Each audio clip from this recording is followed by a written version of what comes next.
this video found you, take a breath, pause for just a moment, and consider the impossibility of it. In an infinite ocean of digital noise, of endless scrolling and calculated distraction, you arrived here in this exact moment. This isn't an accident of the algorithm. This is alignment. This is the universe's own form of search engine optimization. Matching the query your soul has been quietly whispering for weeks, maybe months. Your inner state has called this message in.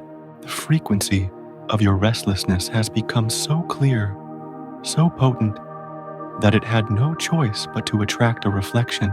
It tells me something profound about you, something you might only be admitting to yourself in the dead of night.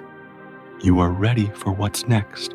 You are searching not for answers, but for the right questions. You are sensing a change in the weather of your own life, even if the sky still looks the same. Because the reason you're here isn't something you can see in the world around you. It's something you've been feeling deep within. You've felt it, haven't you? That quiet, persistent hum of discontent beneath the surface of your days. It's not a loud alarm. It's more like a subtle vibration you can feel in your bones. It's the way conversations that used to entertain you now feel hollow, like listening to static. You find yourself sitting with friends, smiling and nodding, while a part of you is a million miles away, wondering, is this all there is? It's the routines that once gave you a sense of safety, now feeling like the bars of a beautifully decorated cage. The commute, the job, the way you spend your evenings, it all used to be normal. Now, it feels like a costume you're wearing, and the fabric is starting to itch. The people around you haven't changed, but you have, and that gap between who you are and who you're pretending to be is becoming an exhausting, unbridgeable chasm. You feel a strange and profound loneliness, even when you're in a crowded room. It's the loneliness of the observer, the one who is starting to see the game for what it is, while everyone else is still playing their part. There's a quiet grief settling in too. You're grieving the person you used to be, the one who could fit in, who didn't ask so many questions, who was satisfied with the surface of things. And it's terrifying, because you're letting go of that old self without any guarantee of who you are becoming. It's like being suspended in the darkness between a trapeze you've let go of and the one you can't yet see. This restlessness isn't a sign that you're broken. It's the first proof that you were never meant to be ordinary. Most people spend their entire lives trying to silence this feeling. They numb it with consumption. They distract it with drama. They medicate it with busyness.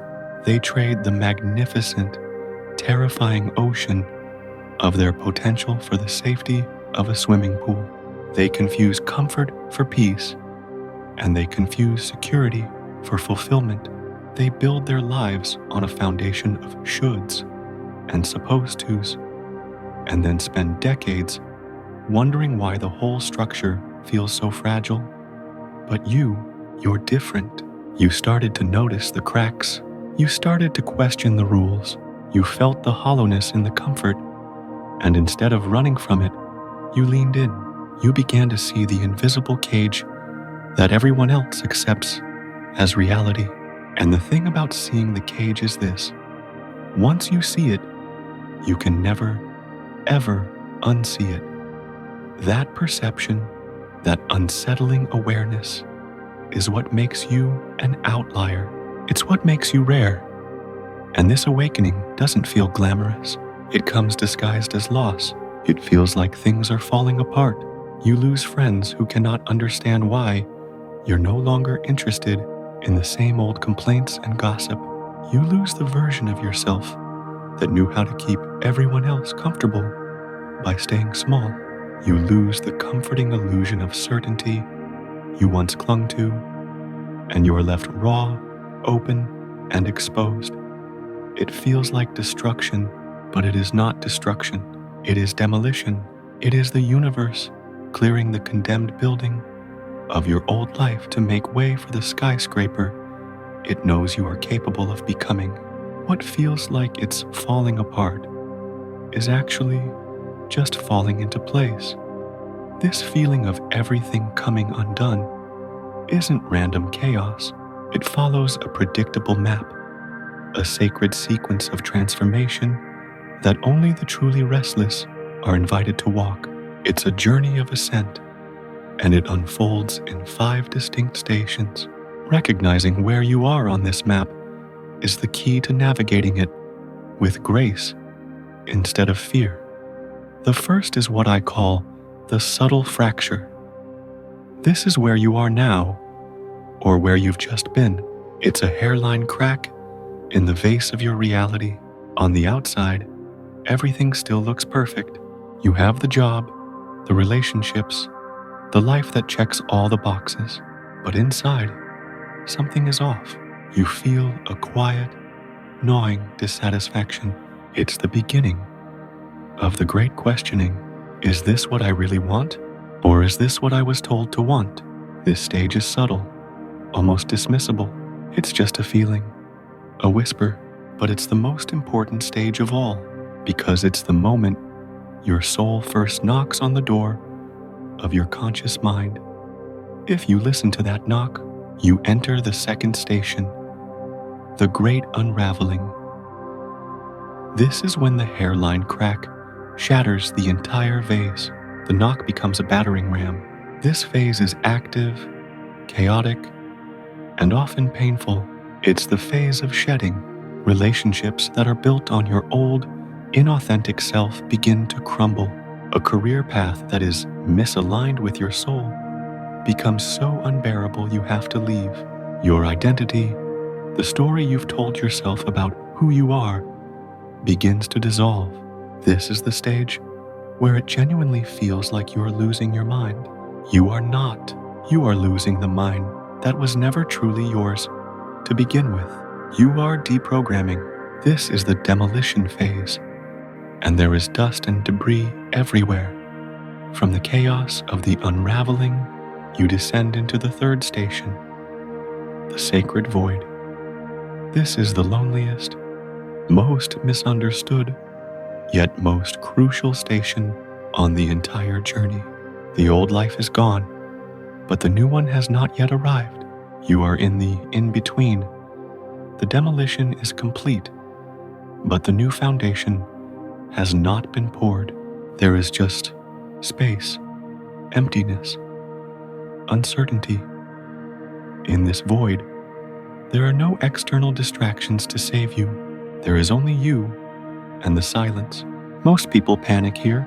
They rush to fill the void with a new relationship, a new job, a new distraction, anything to avoid the discomfort of the emptiness. But the outlier, the one who is truly transforming, understands that this void is not empty. It is fertile. It is the dark soil from which your new life will grow. This is where you finally, truly meet yourself, away from the noise and expectations of the world. It's in the void that your soul's blueprint is finally revealed. After you have had the courage to sit in the stillness of the void, you emerge into the fourth station, the resonance field. This is when the magic begins. Having cleared out all that was misaligned, you have become a finely tuned instrument. Now, life starts bringing you things that match your new frequency. Synchronicities accelerate. You'll think of someone, and they'll call. You'll have a question, and the answer will appear in a book, a podcast, a random conversation. You begin to meet new people who feel strangely familiar, who speak your language, who see you for who you are becoming, not who you were. Opportunities that seem to come out of nowhere land at your feet. This isn't luck. This is the law of resonance. You are no longer fighting the current of your life. You are flowing with it. This is the first light of dawn after a long, dark night. This leads to the fifth and final station, the embodiment. This is the shift from knowing who you are to being who you are. The transformation moves from an intellectual concept to a lived cellular reality. The new identity isn't something you have to try to be. It is simply your default state.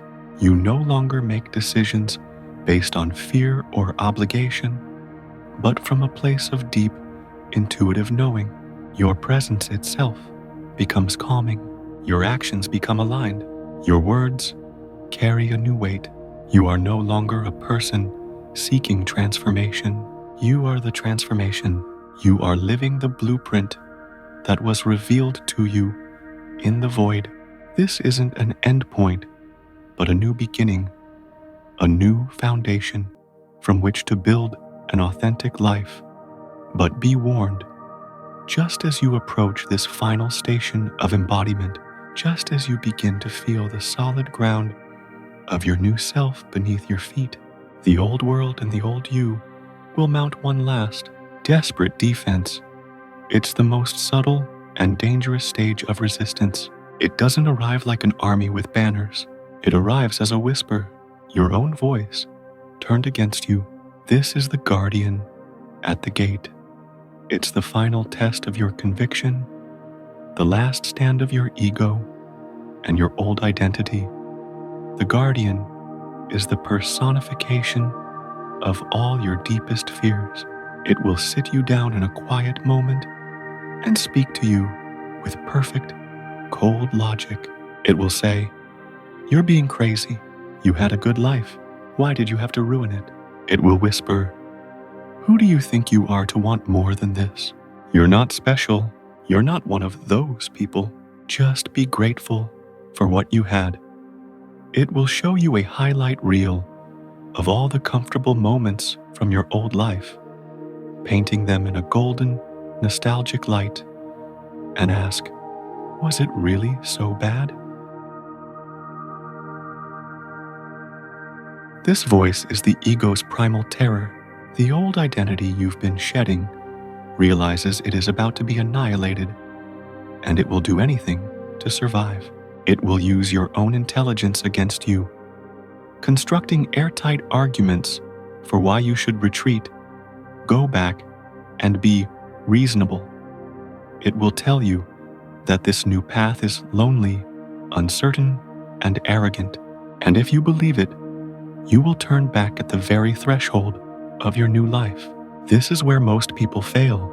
They mistake the guardian's voice for the voice of truth, and they shrink back into the cage they just escaped, locking the door behind them.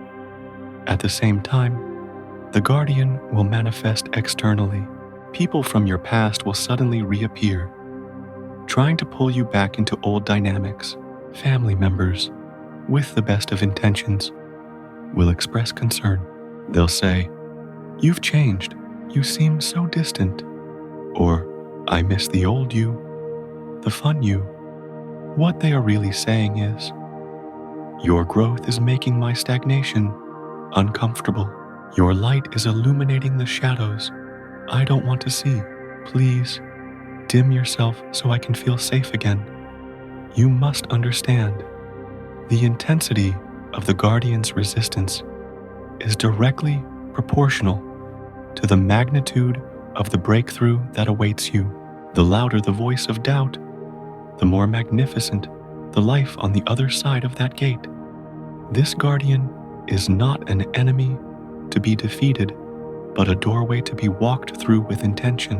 So, how do you unlock the gate? You don't fight it, you don't argue with it, you simply see it, acknowledge it, and walk past it. And you do that by using a new set of tools. Tools for a new world. The first tool is the resonance compass. In your old life, you made decisions with a pro and con list, with logic. That won't work anymore. The guardian is the master of logic. Your new compass is your body. For every choice you face, stop asking, "What's the logical thing to do?" and start asking, What feels expansive? What feels like freedom? Your body knows the truth. Constriction, tightness, a feeling of shrinking. That's a no. Openness, lightness, a feeling of expansion. That's a yes. Trust this somatic wisdom above all else. The second tool is the sacred no. The guardian's external forces will test your boundaries relentlessly. You must learn to say no without guilt or explanation. When someone tries to pull you into drama or an old, draining conversation, you don't need a 10-point argument. You need a simple, powerful phrase. I appreciate you sharing, but I don't have the capacity for this conversation right now. Or, I love you, but I will not engage with this topic. My peace is non-negotiable. A sacred no to the old world is a sacred yes to your new self. Your energy is no longer a public utility. It's a sacred temple, and you are the gatekeeper. The third tool is the embodiment anchor. The guardian thrives on the gap between where you are and where you want to be. You close that gap with a daily practice. For just 5 minutes every morning, close your eyes and feel the reality of the person you are becoming. Don't just visualize it, embody it. What does the feeling of quiet confidence feel like in your chest? What is the posture of someone who is deeply at peace? What is the heart rate of someone who trusts life completely? Feel it in your cells as if it is already your reality. This practice rewires your nervous system to make the new state your default, making the old state feel foreign. And the final tool is the evidence log. The voice of doubt will tell you nothing is changing. You must counter it with proof. At the end of each day, get a notebook and write down just one piece of evidence that you're unfolding. It could be a new thought you had, a moment you chose peace over drama, a boundary you held, a synchronicity you noticed. By consciously collecting evidence of your evolution, you are training your brain to see the progress, starving the guardian of its primary weapon, the illusion that you are failing. As you begin to use these tools, you'll stop trying to change, and you'll simply notice that you have changed. The struggle ceases, the fight dissolves, and you begin to experience the dawning of your inevitable self. You no longer wake up with that low-grade anxiety, that hum of discontent. Instead, there is a quiet, unshakable peace, a peace that isn't dependent on your day going perfectly. It's a peace that has become the foundation of your being. You no longer search for yourself in other people's opinions. The desperate need for validation that used to drive so many of your decisions has simply evaporated, not because you've become arrogant, but because you've found a source of self-worth within that is constant and unconditional. You are now the one who moves through the world with a calm presence. People feel it, some are drawn to it, like moths to a flame. Others are repelled by it because it reminds them of the peace they've abandoned in themselves. You don't take either reaction personally. You are now the one who stops chasing. You stop chasing love, success, approval. You realize that chasing implies lack. Instead, you focus on your own alignment, your own joy, your own peace, and you become a magnet. Life starts bringing you the people, the opportunities, the experiences that resonate with your embodied state. You understand, it was never about working harder. It was always about becoming clearer. You are no longer a victim of your circumstances. You see that every challenge, every heartbreak, every failure was a curriculum designed for your own evolution.